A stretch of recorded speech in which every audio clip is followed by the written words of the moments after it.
Bé, jo crec que en la meva vida no hi haurà res més gratificant que serà el pas per l'alcaldia del meu poble, per esta alcaldia.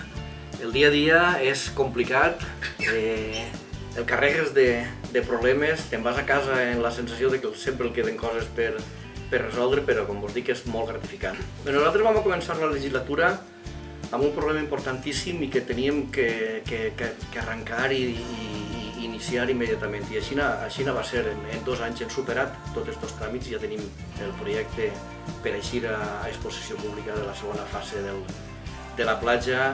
Tenim l'escoleta paralitzada que hem acabat, l'escoleta municipal hem acabat i està oberta. A nivell d'Hisenda, a nivell de l'economia del poble, hem trobat un ajuntament endeutat, molt endeutat, amb un deute superior, si sumes passi un cotitxets, tot, i deute bancari superior als 41 milions d'euros. El deixarem per baix dels 20 milions d'euros i tot encarrilat per a poder pagar fàcilment els projectes que vulguem executar, entre ells el nou passeig, que serà a costa de l'Ajuntament. Hem treballat moltíssim en cultura, això ha fet que ens atorguen ara el reconeixement de capital cultural valenciana. Hem defensat, millorat i comprat, adquirit patrimoni municipal que estava en mans de persones particulars per a que s'incorpore als béns municipals. Hem estat treballant moltíssim en infraestructures per a millorar els carrers, accessibilitat al Tela Vella, accessibilitat a la platja de Camp Negret.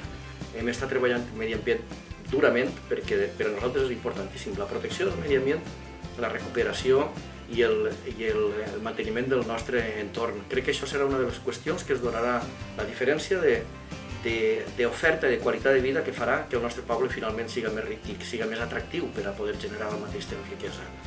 Hem estat treballant moltíssim en urbanisme perquè era una de les qüestions, tenim pendent el Pla General d'Ordenació Urbana, en molts informes negatius i difícils de solventar perquè incloïen mobilitat, accessos, finançament, zonificació, problemes que eren difícils de superar.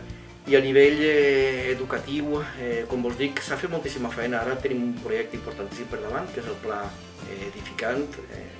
Tot el treball que han fet els meus companys, tots és del govern.